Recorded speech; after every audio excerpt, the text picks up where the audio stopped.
What's going on, Jerome? The Week 1 NFL action is in the books, and we learned a few things. First off, no one knows anything about anything. And also our NFL picks were very, very bad. But a lot of people's were. There were some surprises and some not so surprises. So here's 10. Diez, things that we learned about the NFL Week 1. Number 1, the Vikings are the only 500 team in the NFL. You see the infographics on like Twitter and stuff. It's like, hey, is your team undefeated? Oh, check in.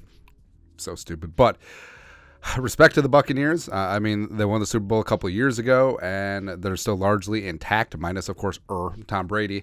And Baker played himself an efficient adjacent type game.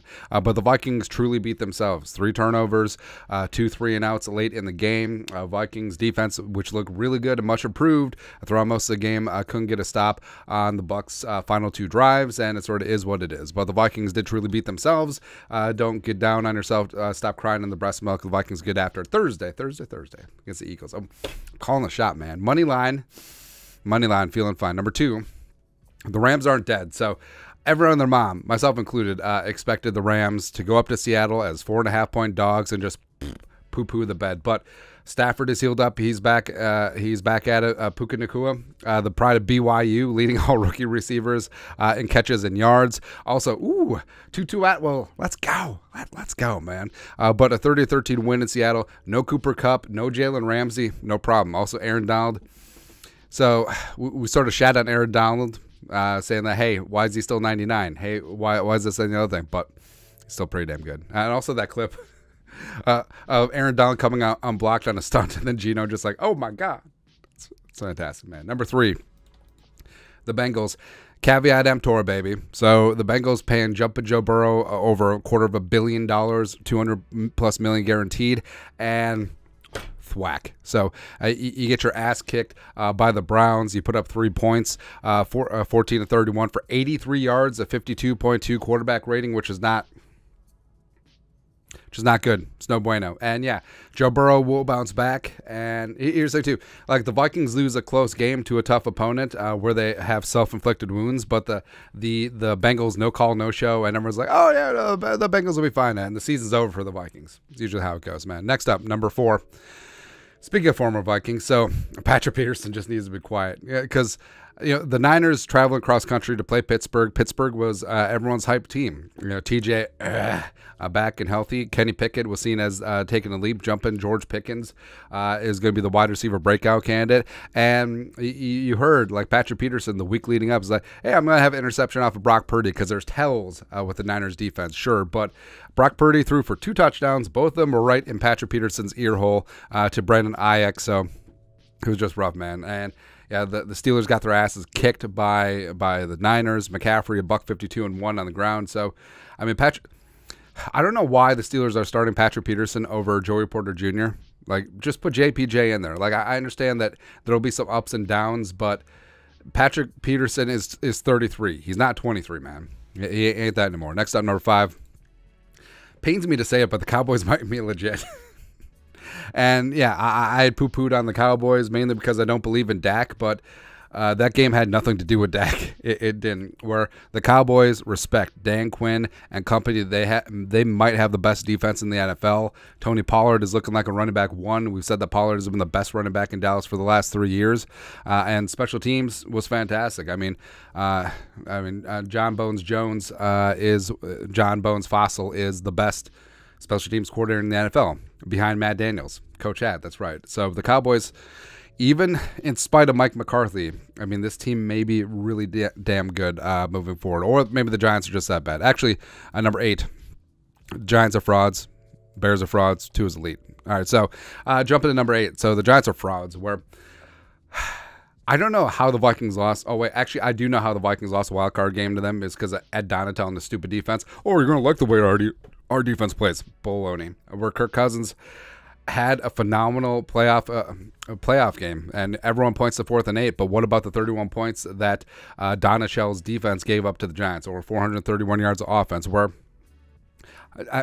Does Ed Donatel get a cut of Daniel Jones' contract, the $40 million per year? Because that's the only way to explain it, is that they're chopping this thing up in the parking lot. But Daniel Jones, 2 interceptions, 2 fumbles, 7 sacks, 27 pressures. And yeah, the offensive line is poop. But Daniel Jones was atrocious as well. And also, what a turn of a game. The Giants march down. It looks like they're going to score a touchdown. Oh, we'll sell for a field goal. Thwack. Game over. Done, man. Also over is Tua. The debate on Tua as it is. Again, if Tua can stay elite, he will join the ranks of the elite quarterbacks in this league. 466 and 3 touchdowns. Him and Tyreek are just like this. And a big-time shootout win, 36-34 in L.A.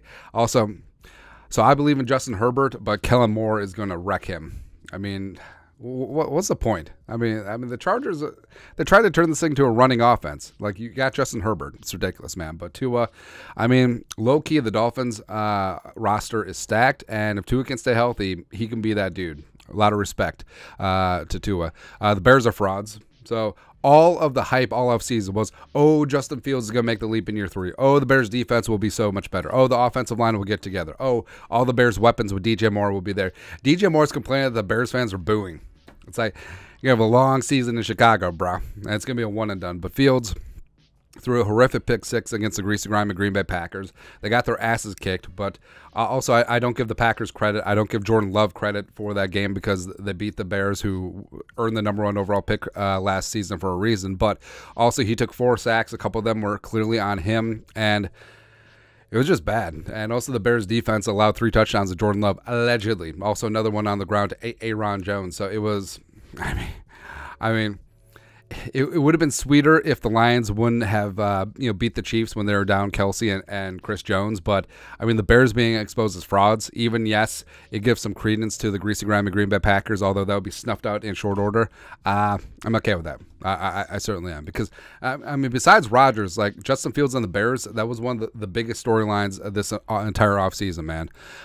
Number 9, the Jets need to trade for a quarterback. So, I understand that the Jets made that amazing comeback against the Bills, except that's a lot more about Josh Allen. But, I mean, Wilson ain't it. Zach Wilson is not it. And he's still a liability. He's the same quarterback as he was last year. Oh, but what about the touchdown pass to Garrett Wilson? That was all Garrett Wilson. First off, that was an off-target pass straight at the DB. Garrett Wilson broke up the pass, and then he corralled it in himself. Catch of the year so far. But the Jets need to trade for a quarterback. No, not Kirk Cousins, but Tannehill. I mean, if Tennessee is going to mail this thing in, if they believe in Malik Willis, like, do they do that? Teddy Bridgewater with the Lions makes a ton of sense if you want that better. Besides, Teddy's already been a Jet, if you remember the 2018 season.